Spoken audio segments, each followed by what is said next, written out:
Red green online present. আর কোনো ডেটের খেলা চলবে না।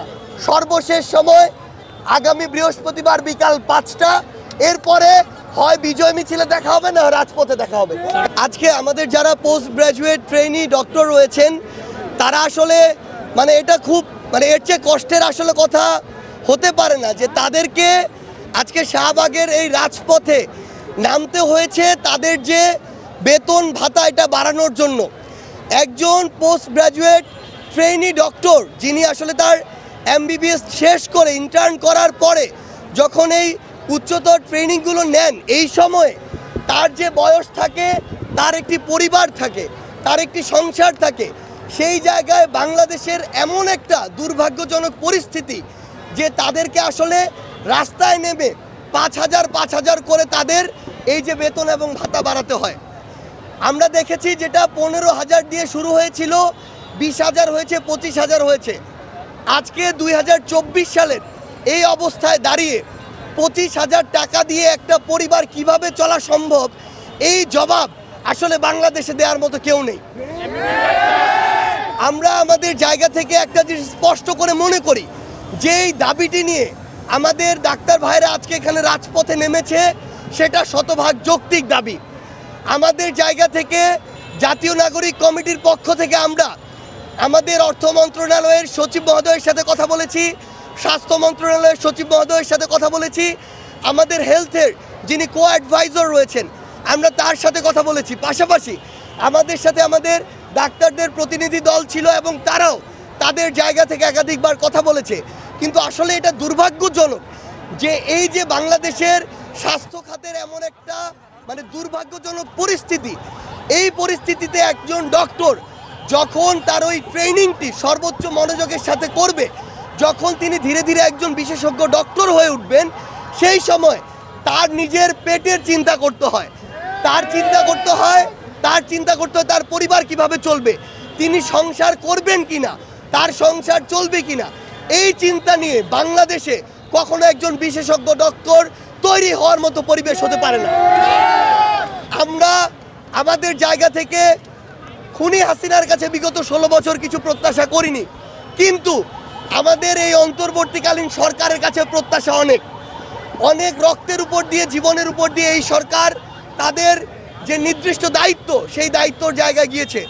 আমরা আমাদের জায়গা থেকে স্পষ্ট করে শুধু একটি কথাই বলি, আমাদের যারা ট্রেনি ভাইরা রয়েছেন, বোনেরা রয়েছেন, তাদের সাথে একাত্মতা ঘোষণা করে স্পষ্ট করে একটি কথাই বলি, আমরা তাদের এই দাবিটিকে যৌক্তিক মনে করছি এবং তাদেরকে অন্তত নবম গ্রেড সমমান সুযোগ সুবিধা সম্পন্ন যে সকল সুযোগ সুবিধা রয়েছে এবং ভাতা রয়েছে সেগুলো যেন অবশ্যই প্রোভাইড করা হয়।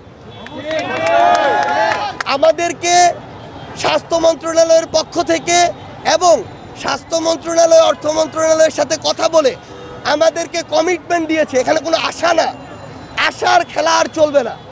আমাদেরকে কমিটমেন্ট দিয়েছে আগামী বৃহস্পতিবার বিকাল 5টার মধ্যে এই যে নবম গ্রেড সমমান সুযোগ সুবিধা সম্পন্ন পোস্ট গ্রাজুয়েট ট্রেনি ডক্টরদের যে তাদের যে ভাতা এবং অন্যান্য সুবিধা, সেই সুযোগ সুবিধা সম্পন্ন যে ঘোষণাটি হবে, এই ঘোষণা বৃহস্পতিবার বিকাল 5টার মধ্যে আসতে হবে। যদি না আসে তাহলে অবশ্যই লিখিতভাবেই আসতে হবে এবং আগামী মাস থেকে সেটি কার্যকর হতে হবে। যদি সেটি না হয়, আমরা স্পষ্ট করে বলছি, আমাদের সাথে ডাক্তার যে ভাই বোনেরা রয়েছেন তারা আমাদের এই অভ্যুত্থানের সহযোদ্ধা, আমাদেরকে তাদের দিকটি দেখতে হবে। যদি এই বৃহস্পতিবার বিকাল 5টার মধ্যে এটি না হয় তাহলে আমরা কথা দিচ্ছি আমরা তাদের সাথে একসাথে রাজপথে নামবো। আমরা শুধু একটি কথাই বলতে চাই যে যৌক্তিক বিষয়গুলো রয়েছে এগুলোতে যেন আর কোনোভাবে হাইকোর্ট দেখানো না হয়। আমরা অন্তর্বর্তীকালীন সরকারকে অনুরোধ করব আমাদের পোস্ট গ্রাজুয়েট ট্রেনি ডক্টর যারা ভাই বোনেরা রয়েছেন তাদের সাথে আসলে এই 25,000 টাকার নামে এই বয়সে দেশের এই পরিস্থিতিতে যেই বিষয়টি হচ্ছে এটা এক প্রকার অন্যায় এবং এই অন্যায় এবং এই নির্যাতনের আসলে শেষ হওয়া প্রয়োজন। একজন ডক্টর যেন সুস্থ মস্তিষ্কে ন্যূনতম একটা স্ট্যান্ডার্ড লাইফ লিড করে তার পরিবারকে নিয়ে চলে ওই ট্রেনিংটি নিতে পারে। এবং বাংলাদেশ থেকে এই যে মানে আসলে আমরা ভালো ডক্টর তৈরি হওয়ার পরিবেশ দিচ্ছি না, আর আমরা কিছু হলে দেশের বাইরে দৌড়াচ্ছি। যেই টাকা এই বাংলাদেশ সরকার বা বাংলাদেশের মানুষ ওই ভারতে গিয়ে খরচ করে আসে, তার 5 ভাগের 1 ভাগ টাকা আমাদের ডক্টরদেরকে যদি খরচ করা যায় তাদের পিছনে, তাহলে এই পরিস্থিতি হতো না। আমরা তাদের পক্ষ থেকে গলা মিলিয়ে শুধু একটি কথা আপনাদেরকে বলতে চাই, আমরা বৃহস্পতিবার বিকাল 5টার মধ্যে এটার সুষ্ঠু যে একদম লিখিত ঘোষণা সেটির প্রত্যাশায় আছি। এবং আমাদের ডক্টর ভাইরা আমাদের কথা দিয়েছেন ততক্ষণ পর্যন্ত তাদের মাঠের যে কর্মসূচি রাজপথের, সেটি থেকে সরকারের প্রতি শ্রদ্ধা দেখিয়ে তারা আপাতত সরে যাবেন এবং তাদের যে কর্মবিরতি এটার বিষয়ে মানবিক দিক বিবেচনায় তারা নিজেরা সিদ্ধান্ত গ্রহণ করে সেটা তারা জানাবেন।